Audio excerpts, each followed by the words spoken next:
Good morning. Welcome to my life. Today it is a muggy, hot summer morning in late July in the Midwest. And I woke up with the 8-week-old baby at 3 to nurse, and then again around 7:30. So that was a pretty good night. But last night, the day that I'm recording this voiceover, she slept through the night entirely. She went to bed around 11, maybe even a little after, and then she slept until 7 o'clock. So that's cause for celebration. Every parent knows that that's a momentous time when your baby sleeps through the night that first time. So here I am working on making some banana bread. I had some bananas that were getting pretty ripe, and so I'm using a recipe by Mary Berry from the original Great British Baking Show. And to call it banana bread might be a stretch. I think it's probably more accurately described as banana cake because the amount of sugar equals the amount of flour. But it's delicious. It's a crowd pleaser. And the nice thing about the recipe is the original starts with just one banana and it's easy to scale up. So since I have 4 bananas, I just scaled up by 4. And I like to use this app called Paprika. I do have the paid version. I think it's like $5 a year, but it's kind of like an online recipe box. And so it allows you to scale up even on the app, which is helpful because sometimes math is a little tricky for me with fractions and lots of stuff going on in the background. So I really enjoy this recipe, and it uses grams in addition to cups. So that way you don't have to get out as many measuring utensils. If you have a kitchen scale, you can avoid dirtying your measuring cups, and you can just pour your flour and your sugar directly into the bowl, which that's what I'm always looking for in recipes. I'm looking for ways to streamline, to make it easy to make where I don't have to get a lot of things out and I don't have to wash up a ton afterwards.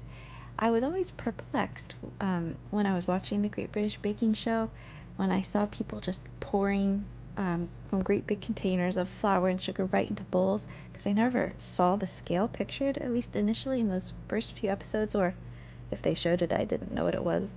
And so I was like, wow, these bakers are amazing. They don't even have to measure. They're just like that expert that they can eyeball it. But I've since learned that they too are using scales. And not only is it convenient in terms of minimizing the number of dishes that you have to use, but you also have a more accurate measurement than if you just use measuring cups, because there's a lot of variation between how people fill up their measuring cups and whether it's, what's the word? What's the word? Meaning like make the flour fluffy. You kind of put it through the thingy that fluffs it up and gets out the lumps. Oh man, I haven't had my coffee yet this morning. Um, I I got up and the house was quiet, and I thought, this is a wonderful time to record the voiceover, and maybe it wasn't because I'm not fully awake. I'm searching for words. So anyways, I'm greasing up this bundt pan. I really like to make this recipe in the bundt pan because while I love muffins, I feel like it takes a lot more time to individually fill the muffin cups, and then often I have to do several batches, and then also this kind of makes a pretty shape. And so after this bakes, I'll just leave it right in the bundt pan, and then we'll cut slices from it for several days as we finish it up. And then instead of putting foil over the top, I like to invert a dinner plate and set that over the top before I put it in the fridge. That way I'm putting less in the landfill, and that always feels good. So I'm scooping it all in, and then I'll just smooth out the top, and then I bake it at 325, and it takes at least an hour with this quantity. So I always feel like if I'm gonna bake, I want to make a good quantity. Often I'll make 2 bundt pans and cook them side by side in the oven. So that would be closer to like 8 bananas. But this time I only had 4. I always seem to have a surplus of bananas. If somebody were observing my grocery shopping tendency, they might conclude that I take great pleasure. I like nothing more than to buy a surplus of bananas and then spend some time figuring out what to do with them. So it's often banana bread or breaking them into chunks into a little Ziploc bag and putting them in the freezer for smoothies. These are the cone flours that we have at our house, and they are really going gangbusters. I think that's the right term for it. So I was at this garden nursery, this flower nursery yesterday, and they had so many varieties of cone flour. One that I was eyeing in particular was a variety called a cantaloupe, and it was this like peachy pink orange shade, which I thought was really beautiful. So I would be interested in buying that sometime, but it was like over 90 degrees, and I thought anything I plant, I probably won't be diligent enough to water daily, and it will probably die pretty quickly in this hot summer weather. I do love this bowl that I'm washing. I love that it's clear so you can see what's going on inside the bowl, and I love how wide it is. I feel like it's perfect for popcorn, but it's also a great mixing bowl. So this is from my grandma who recently passed away, and I just enjoy using it for that reason alone, just because I like to think about her. And you can see on our windows how hot and humid it is. We've got condensation on our windows. It's almost like being on a beach vacation. I feel like that's a memory I have of being at the beaches, like condensation on the glass from that contrast of the hot muggy air and then the cool air-conditioned house. But it's like that here at home, except for we don't have an ocean, so that feels a little disappointing.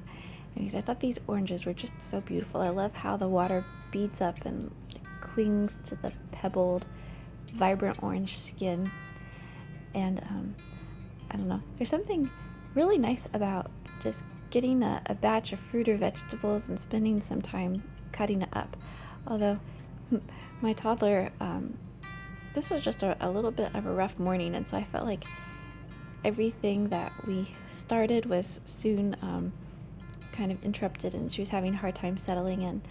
So my husband started working from home during COVID, and for years we had toyed with the idea of him working from home, but we always dismissed it because we thought, we had 4 kids at the time, and we worried that it would be too loud and it wouldn't be professional. But with COVID, everyone had to come down or everyone had to come home, and it's been the best thing for our family. Instead of, him taking a break to, chat with a coworker over a cup of coffee at the, the little kitchenette, he'll come out and pick raspberries with us, or I don't know, have a cup of coffee with me. And I feel like it's really made home feel so much homier, and I feel just overall more relaxed. So he's busy at work most of the day, but I feel like we can check in throughout the day together and have little 1 or 2 minute conversations.